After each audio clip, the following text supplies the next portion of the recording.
দ্রুততার সাথে ত্রিপুরার রাজনৈতিক পাঠ পরিবর্তন ঘটে চলেছে। ঠিক যেমনটা 2018 বিধানসভা নির্বাচনের ঠিক আগে রাজ্যে একটা পরিবর্তনের জোয়ার এসেছিল, অনেকটা একই রকম ভাবে এই মুহূর্তে ত্রিপুরা রাজ্যের সাধারণ মানুষ লাল ঝান্ডার শিবিরে ফেরার জন্য প্রস্তুতি গ্রহণ করছেন। একই রকম ভাবে আজ কৈলাসহরের লক্ষ্মীপুর পঞ্চায়েতের 15 পরিবার 68 জন ভোটার বিজেপি দল ছেড়ে হাতে তুলে নিলেন লাল ঝান্ডা। নবাগতদের তারকা খচিত লাল পতাকা এবং ফুলের মালা দিয়ে বরণ করে নিলেন বাম কর্মী সমর্থক এবং নেতৃত্বরা, যারা বিভিন্ন স্বপ্নে বিভোর হয়ে বিজেপি দল করছিলেন। তারা মুখে না বলেও যেন বলতে চাইছিলেন অনেক হয়েছে, আর না, এবার ঘুরে দাঁড়াতে হবে।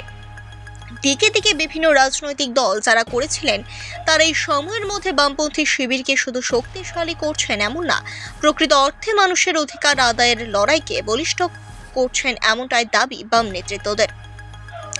এদিকে আজকের কর্মসূচিতে নবাগতদের বরণ করে বাম নেতাদের স্পষ্ট বক্তব্য হচ্ছে, অনেক হয়েছে, এবার গণতন্ত্র রক্ষায় এবং মানুষের অধিকারকে সুরক্ষিত করতে লড়াই হবে ইঞ্চিতে ইঞ্চিতে। ইনকলাব জিন্দাবাদ জিন্দাবাদ ইনকলাব জিন্দাবাদ জিন্দাবাদ স্বাগত কমরেড তোমাদের জানাই হাজার হাজার লাল সালাম স্বাগত কমরেড তোমাদের জানাই হাজার হাজার লাল সালাম ইনকলাব জিন্দাবাদ জিন্দাবাদ দুনিয়ার মেহনতি মজদুর ইনকলাব জিন্দাবাদ জিন্দাবাদ ইনকলাব জিন্দাবাদ জিন্দাবাদ ইনকলাব জিন্দাবাদ জিন্দাবাদ